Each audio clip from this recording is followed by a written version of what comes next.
What is going on, everybody? Welcome back to the channel. After Sound here, bringing you Splinterlands content every single day. We also stream right here on this channel every Tuesday, Thursday, and Sunday morning, so come by and say hello. All right, guys, well, I am really excited because I finally have a maxed Kelya. Yes, I know. Maybe I'm super late to the game. Maybe I'm early. I don't know what the expectations out there were, but I have bit the bullet, spent the remaining amount. I think I needed like 17 BCX, and I now am the proud owner of a fully maxed Kelya friend duel. So I wanted to take some time in this video to kind of do a little bit of an analysis on the summoners overall for Chaos Legion. So this is just the Chaos Legion set. We're not going to be looking at Rift Watchers. And actually, I kind of even want to ignore the legendary summoners here. I did a separate video that you can go back and look where I compared all of the 4-mana summoners, right? So Chaos Legion rare summoners as well as Quicks versus the 4-mana Rift Watcher epic summoners.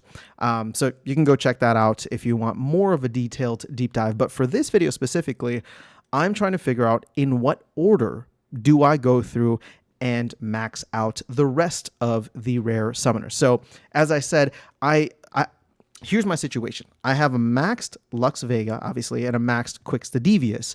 So what I noticed was, even though I have Lux Vega, the bot that I use, which is Archmage, tended to use Kelya a lot more. Now, I'm not saying that the bot is right or the bot is smart. I'm just saying that I was surprised at the level of efficiency that it had in using a card like Kelya when, for 1 mana more, I'd only have Lux Vega. Now, Lux is an awesome card.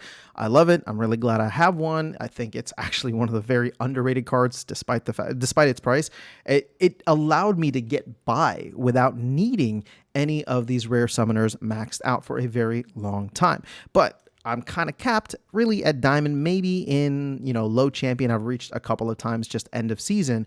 And part of me is looking at this and saying, well, for the long run, maybe I never buy summoners again in the game, and I just, play wild and whatever the case is, because we don't know what it's going to look like with Rebellion, and I don't know, if I like a lot of the Chaos Legion summoners more than the Rift Watcher summoners. But again, that's besides the point.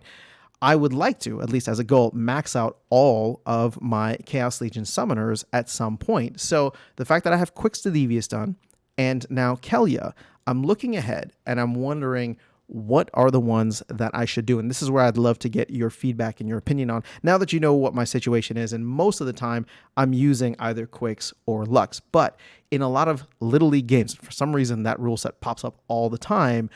I do run into issues where I have to play with gold level summoners in Diamond or Champion, and I'd like to get away from that, right? Because I think that there's obviously I'm at a disadvantage just from a card level perspective, but overall having max summoners will allow me to play at the highest levels forever, right? Essentially, I'll be trying to get more reward cards in the future, and I'll be, focusing on specific cards. But technically, if you have max level summoners, you won't need any more summoners in the future. You just, shift over to Wild or whatever new game formats will allow you to play. But we're a couple of years out from all of, from Chaos Legion essentially being rotated out of modern format. So here is my order. I'm going to go through it. I'll try to be very brief with it and just give my reasoning based on where I'm at and then what the focus would be. So as I said, the primary driver for me is really Little League and having a powerful Little League game or Little League deck whenever that rule set pops up, and not being limited by my summoner. So first, obviously, Kelya is done, and obviously Quicks is done as well. But instead of moving to Obsidian, which would be the obvious choice for many reasons. Obviously, you can even see it's the more expensive one. I actually think Thaddeus Brood is what I would want to go for next. And the reason is because there's a lot of really solid 4-mana cards that are, for example, like reward cards, which I can't think of the names. Oh, Venari Bonesmith and then Revealer off the top of my head. And then, of course, being able to play neutral cards like Uraeus at the highest levels.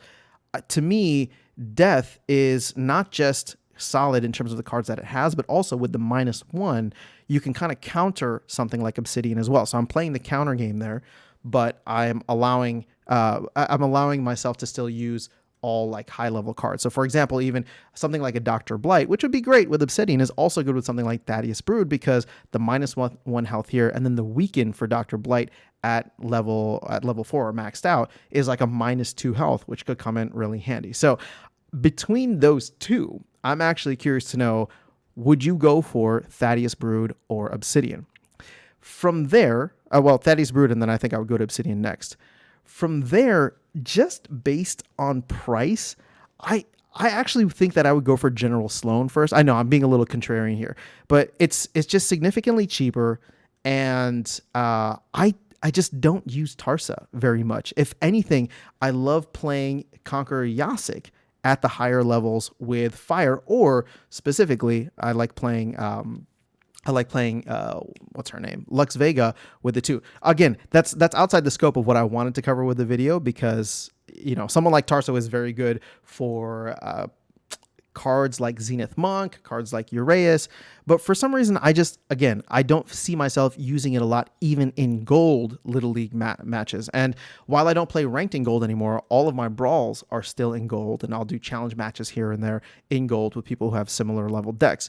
So again, maybe I'm doing this just because I'm trying to be a cheapskate, but General Sloan seems to make sense. And here's the other reason why.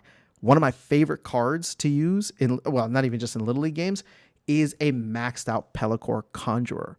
And having that 2 mana with flying, phase, and magic reflect, it's almost impossible, especially when you're facing these like really slow magic teams. They can't even hit you. They're just missing left and right.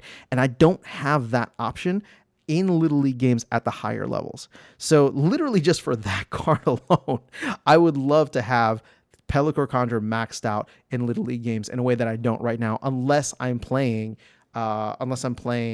Dragon. But I digress, because sometimes you're just not able to play Dragon. So that's kind of the order in which I'm planning to go. I would love to get your thoughts on this, and if you think that I should go a different route: Thaddeus Brood, Obsidian, General Sloan, and then Tarsa. And to share this with you, you can see here, and this is shout out to Splinter Cards. There's an awesome tool here called Missing BCX. You put your username, you can put anybody's username in, and you can see here how much it's going to cost you based on the low card list price to max out the rest of your card. Actually, they do offer a low BCX list price as well. So for, Tarsa is actually the next closest that I have. I'd have to pay, roughly anywhere between $22 to $25. Obsidian and Thaddeus Brood are a little bit more expensive, but like I said, those cards are better in my opinion, right? And you can see here, I'd have to pay like 38, 36 if I'm doing the low card list price. If I'm able to buy more and I still need 44 BCX of each, I might be able to swing, a little bit cheaper. And then of course, General Sloan is at 22.50 or 22.28. So that's where I'm at right now. That's the further kind of spend I would need to have. Notice how I didn't say investment, but further spend I would need to have to enjoy playing this game at the higher level. And yeah, I'm looking forward to it. After that, I'll probably get to some of the other monsters out there, but I really think that summoners are where I need to be first and foremost, especially as we get further into these soulbound reward cards. And I don't have them quite maxed yet, but I do have a couple that are hitting, like a couple of the common ones that are hitting, level 7, level 8, which is maxed for gold. And if they start getting into the higher levels, I think it'd be great to have summoners to play them, especially in the in Little League games. But that is all I have. Let me know your thoughts in the comments below. Would love to hear how your journey with your summoners has been. Otherwise, I'll catch you all in the next video and see you around the game. Take care.